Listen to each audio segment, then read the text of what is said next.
Información imprescindible para entender lo que nos pasa. Bueno, hoy es viernes, último día de la semana, y a esta hora más o menos siempre lo tenemos al compañero Hernán Cruce, que de paso también aprovechamos para saludarlo por el Día del Periodista. Hernán, buen día, ¿cómo estás? ¿Qué tal? Buen día a todos, buen día a la audiencia. Y efectivamente hoy se celebra un nuevo aniversario del surgimiento del primer ejemplar de la Gaceta, el 7 de junio del año 1810, el fenomenal periódico dirigido por Mariano Moreno, que fue un órgano de prensa de la primera junta.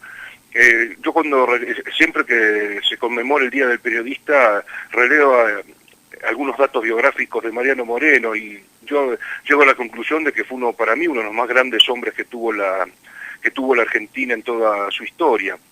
Mariano Moreno fue, como ustedes saben, fue abogado, fue periodista, fue un hombre que se instruyó mucho, que conocía mucho los pensadores de la talla de Montesquieu, de Rousseau, de Diderot, Voltaire. Incluso Mariano Moreno tradujo del francés el contrato social.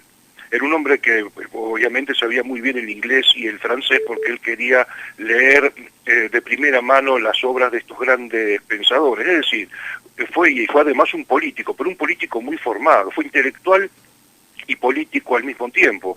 Como ustedes saben, él, por ejemplo, escribió este libro sobre los hacendados, donde hizo una defensa del libre comercio, pero él pasó a la historia fundamentalmente como el más importante protagonista de los hechos de Mayo. Fue secretario de la primera junta y tuvo serias divergencias con Cornelio Saavedra. Esto pasó a la historia como el duelo, el antagonismo, el conflicto entre el jacobinismo de Mariano Moreno y el conservadurismo de Cornelio Saavedra. Finalmente, a fines del año 1810 primó la postura de Saavedra y Moreno fue despedido literalmente de las Provincias Unidas del Río de la Plata rumbo a Gran Bretaña, esos exilios dorados. En alta mar falleció en marzo del año 1811, cuando contaba solamente con 32 años de edad. Además, Moreno no andaba con vueltas. Vos recordarás, Martín, que en mayo de 1800, que a 2 meses aproximadamente de haberse producido la Revolución de Mayo, hubo una contrarrevolución con asiento en Córdoba al mando de Liniers, y Moreno no anduvo con vueltas. Le ordenó a Castelli que se fusilara a los cabecillas de la contrarrevolución y salvo Orellana, que era un sacerdote, el resto fueron ejecutados.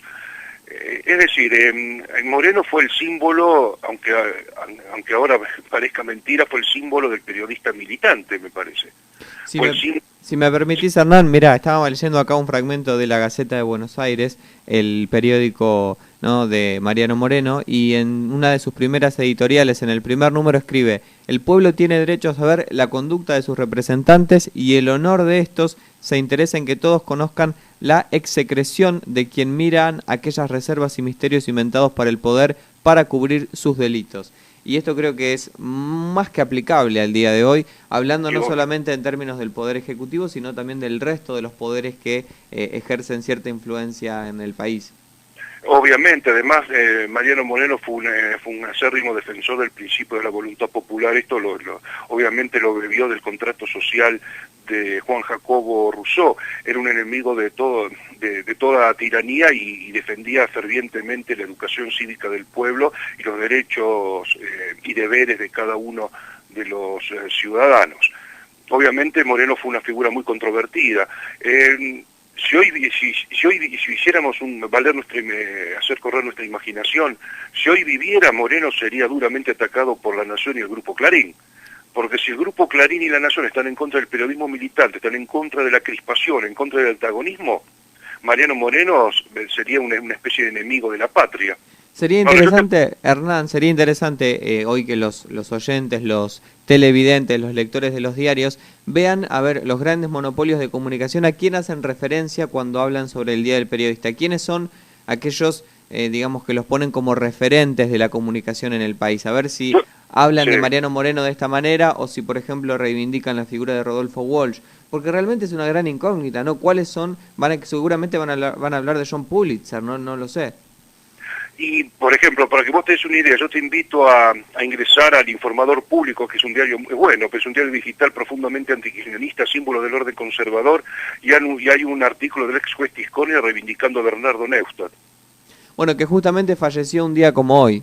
Exactamente. Ojo, pero ojo que Neustadt, tan criticado, yo creo que hay hubo y hay periodistas mucho peores que Neustadt.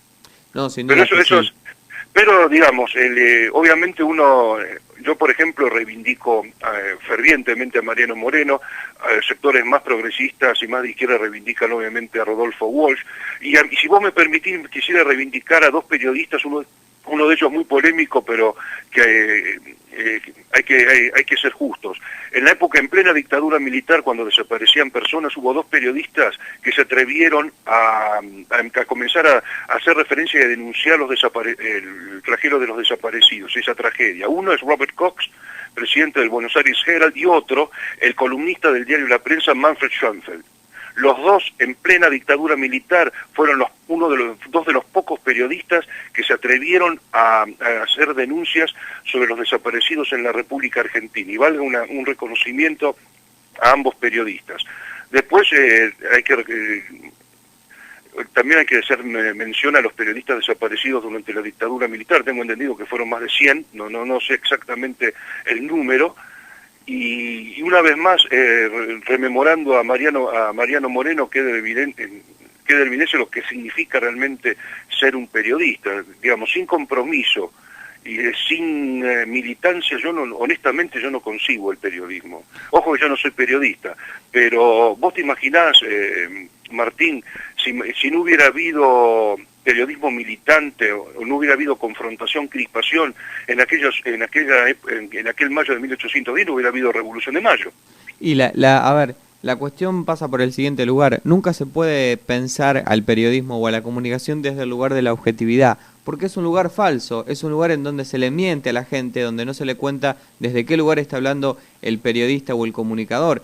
Todos Sí, y claro. cada uno tomamos siempre una postura, ya sea hagamos periodismo o hagamos política. Es decir, pretender la neutralidad en las personas es Imposible. es imposible justamente, y es llevarlos al nivel de que son objetos y que no son sujetos que Obvio. piensan y tienen opiniones. Por eso me parece que tenemos tantas actitudes deshonestas por parte Obvio. de algún grupo de periodistas que se amparan en esa supuesta objetividad del periodismo, que es resultado de la imaginación, no es una fantasía el hecho de que los periodistas podemos ser objetivos.